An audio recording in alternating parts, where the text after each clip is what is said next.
All right, teachers. So this PowerPoint presentation is all about prayer and education, specifically schools. And this PowerPoint is going to kind of run through everything that you need to be aware of what prayer means in education.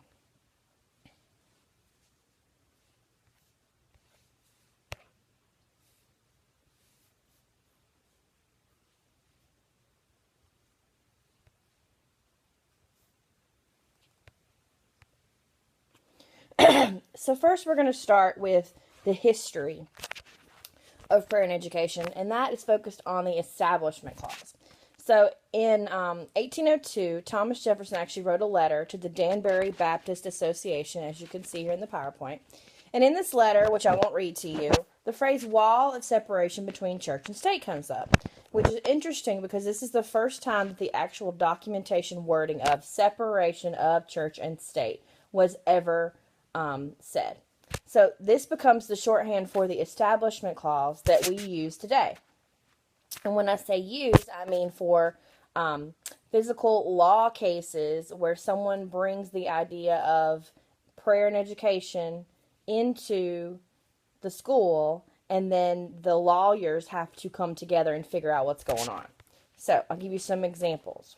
We have some court cases and some legal decisions here to talk about.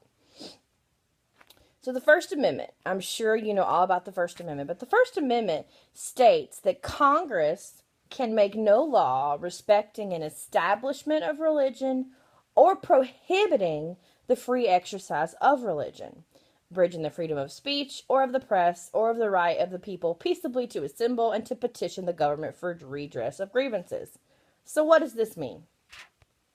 This means that the government cannot say you must have religion, and they cannot say that you must abstain from religion. So they can't talk about you being an atheist, they can't talk about you being a Hindu, they can't talk about you being a Christian. They pretty much have to remove themselves completely from religion in education. So we have Lemon versus Kurtzman in 1971, where we devised the Lemon test. And that is how government decides, are they entangling themselves in religion? Does it have a religious purpose? Does it advance or impede religion? Or does it create an excessive government entanglement? If you find that yes, they do, then you're breaking the Establishment Clause, which means you need to stop doing what you're doing because there are going to be some legalities there. Okay, so we also have Engel v. Vitale in 1962. So, in this case, there is a prayer in New York that the district said, yes, go ahead and do. So, because they officially approved the prayer and thus officially approved religion, they are breaking the Establishment Clause. So, this was one of the first in a series of court cases that took the Establishment Clause and said, yes, the government is entangling themselves in religion, or no, the government is not entangling themselves in religion. So an interesting issue that came up in 2000 was Santa Fe versus Doe. I really liked this one because it had a lot of interesting avenues and different things to really think about with prayer and education. So there was an issue with state-sponsored public prayer violating the Establishment Clause. So there was a football team, and they wanted to pray before the football game, I guess, so that they would do a good job. Well, the Court of Appeals said that the football prayer was invalid, but then the district claimed its policy and said that it didn't violate the Establishment Clause because, and this is the kicker, because the football game was private student speech, not public. If you finish this PowerPoint of mine and you hop on Google and check out YouTube, look this up because it's interesting that they say that it's private student speech. But it's happening in a public setting. They are all in their football uniforms and everybody's ready to go. So it would seem like it was state-sponsored. So this is kind of the way all prayer and education issues go. They're sticky, they're muddy, there's one feeling from one side, there's another feeling from another side. So it's interesting. Check it out on YouTube. So one of the other things is the moment of silence. So this moment of silence can last a minute, can last 2 minutes. You can specifically say what the moment of silence is for, like the fallen heroes in Afghanistan, or if there was a school shooting or something and there needed to be a moment of silence. But it's not religious in nature.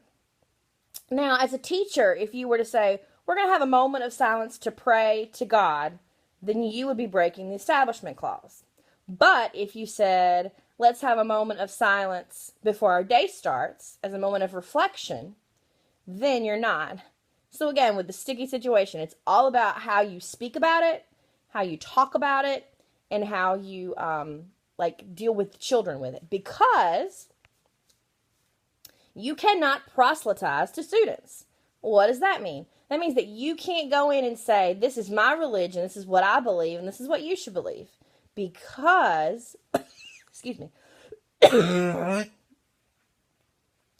because students are a captive audience, which means they're just sitting there soaking in all that you have to say as a teacher.